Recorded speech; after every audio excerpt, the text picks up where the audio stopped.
大家好，我是鹏鹏。以后这种外卖打包盒用完之后不要再扔掉了，把它利用起来放在厨房，邻居看了纷纷跟着学，省钱又实用。一起来看一看吧。像这种外卖打包盒，大家都不陌生吧？尤其是喜欢点外卖的朋友，每次吃完之后都会直接将这些打包盒给扔掉。如果那样就太浪费了。我们只需要给它简单改造一下，放在生活当中有许许多多的小妙用。等这个视频看完过后，你一定再也舍不得将这些外卖打包盒给扔掉了。来看一看它的妙用吧。妙用一，像我们购买的这些零食之类的，里面没有包装盒，看起来又特别的乱，这里就需要一个外卖盒，然后将零食放在外卖盒里面，再盖上盖子，这样保存起来就非常不错的。而且无论放在哪里，看起来也非常的美观整洁。咋样，朋友们？这个方法还不错吧？妙用二，可以用它来存放家里面这些比较小的螺丝或者螺丝刀等等，尤其是家里有小孩子的，一定要将这些给它存放好。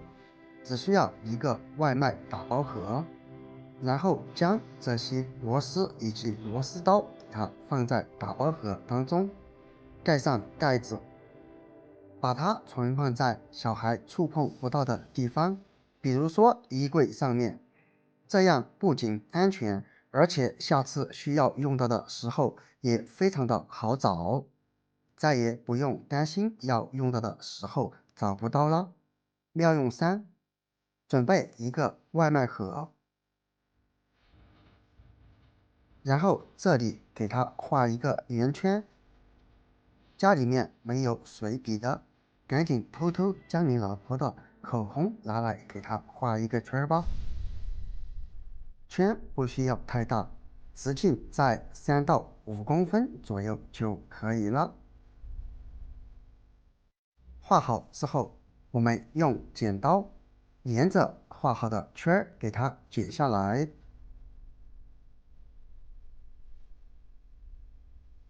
最后就得到了一个这样的打包盒。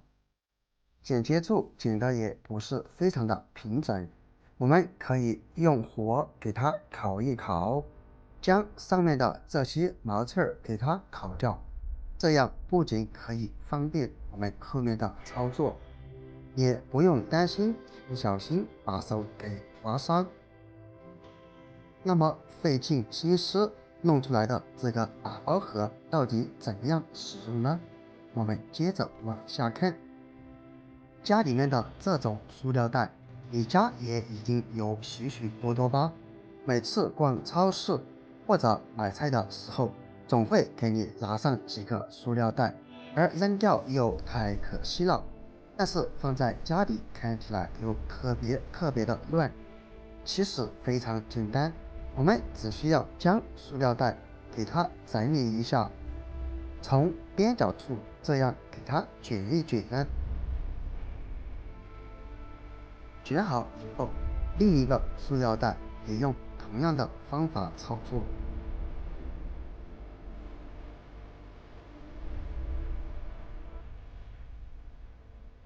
然后将第一个塑料袋的底部和第二个塑料袋的手提处这样卷起来，将所有的塑料袋依次用这个方法操作。准备好一大把，我们再把塑料袋放进打包盒，然后把第一个塑料袋的手提柱从眼孔中穿出来，将塑料袋按紧，最后盖上盖子，然后将它翻过来。这里我们需要在底部给它打上一些热熔胶。打热熔胶的时候，我们尽量在底部的边缘处打，因为中间它是凹陷进去的，因此在边缘处打上一圈热熔胶，尽量多打一些，粘起来才会特别的牢固。最后给它粘在墙上，用手尽量多固定一会儿时间，这样我们在需要使用塑料袋的时候，直接就可以拿出了。用来套垃圾桶也是非常方便，并且下一个塑料袋的手提处也会像抽纸一样给拉出来。要用是将用完的打包盒翻过来，我们这里需要用上剪刀，再次将它的底部剪出一个长条形的口子。这样剪有什么用呢？因为在底部剪出口子，可以有利于过掉水分，最后就得到了一个这样的打包盒。同样，我们在底部给它打上一些热熔胶，也尽量多打上一些，粘起来才会更加的牢固。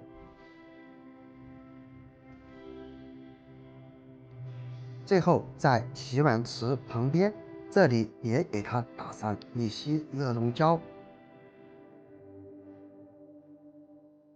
然后将剪好的外卖盒贴口处朝碗池给它粘上去。镜头拉远看一下，最后就成了这样。我们每次洗完碗过后，无论是钢丝球还是洗碗布，用过之后，上面的水分是非常的难以晾晒干，从而会产生大量的异味。这时候我们就可以直接给它蒸在里面。因为底部已经给它剪了切口，因此不管是钢丝球还是洗碗布，上面的水分都会随着切口而流掉。怎么样，朋友们，这几个方法还不错吧？你还知道外卖盒在生活当中的其他妙用吗？在评论区分享出来吧。我相信看完这个视频过后，以后外卖盒你再也不舍得扔掉了。好了，今天的视频就分享到这里了，我们下个视频不见不散，拜拜。